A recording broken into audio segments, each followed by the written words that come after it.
Para sa mga kahabi natin na nakapila, nag-aabang sa release natin ng Red Factor. Ito, meron na tayong isa dito. Kapag ka ito male, ayan o yung nasa gitna. Stable ang ulo, Red Factor visual. Kapatid niya, ayan, Red Factor siya. Kitang-kita yung ilalim ng katawan. Kapatid niya yung isang nasa gilid na parang stable din. Ayan, post RF. So itong line na to, i-out natin to pag male. Papa-DNA lang natin. Yung sa unang sa pila, sa ito mapupunta kahabi. Kung sino yung nasa unang sa pila, siya yung una nating i-release. Ngayon, kung hindi niya kukunin, yung pangalawa or yung susunod natin sa pila. Kasi marami na nag-i-inquire dito, pero hindi tayo kasi kaagad nag-out. Sinisure lang natin na yung ibon, okay. Mapapakinabangan nyo po sa inyong mga ibunan. Mapaparami nyo. So yan mga kahabi, pulang-pula yan. Yan, nasa win na siya. Nasa mahigit 3 months old na. Antayin na lang natin DNA. Pag male yan, sure tayo, magagamit nyo po yan sa breeding. Kasi ang proof natin, yung kapatid niya na nauna. Ito yung kapatid niya. Nandito. User natin ng yung pulang-pula. Yung pinakita ko nung nakaraan. Yan. Yan. Kapatid niya po ito.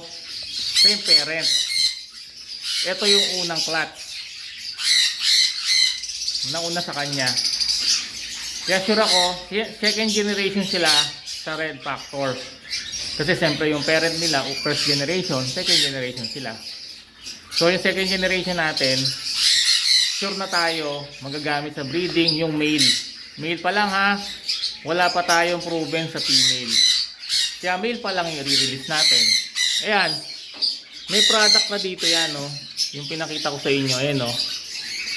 Ito, sa clutch na to, dalawa yung Red Factor. Ayan, isa, dalawa. Tapos yung isa po sa RF. Dalawa dyan ang Red Factor. Yung isa dyan, yan yung ipaparapol natin sa February. Yung pulang, yung hindi ito yung isa. Ito yata o yung isa doon. Ito, kukunin ko.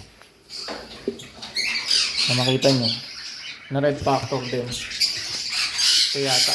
Ito, Red Factor to. Ayan. Ayan. Yan, pula na yung ano niya. Pula yung ilalim ng balahibo. Down feathers. Red Factor po ito.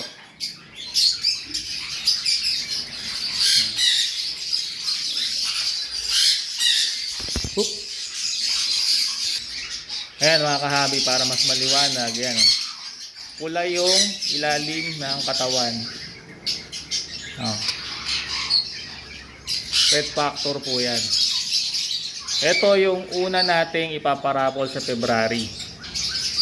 Palakihin lang natin siyempre mga February. Matured na to pag nakuha ninyo. Pero tabi ko na to para sa raffle natin. Ayan o. Namumula yung dito niya. Kaya lang hindi pulang-pula. Pero pagka nag-matured yan, makikita nyo yung mas pula siya.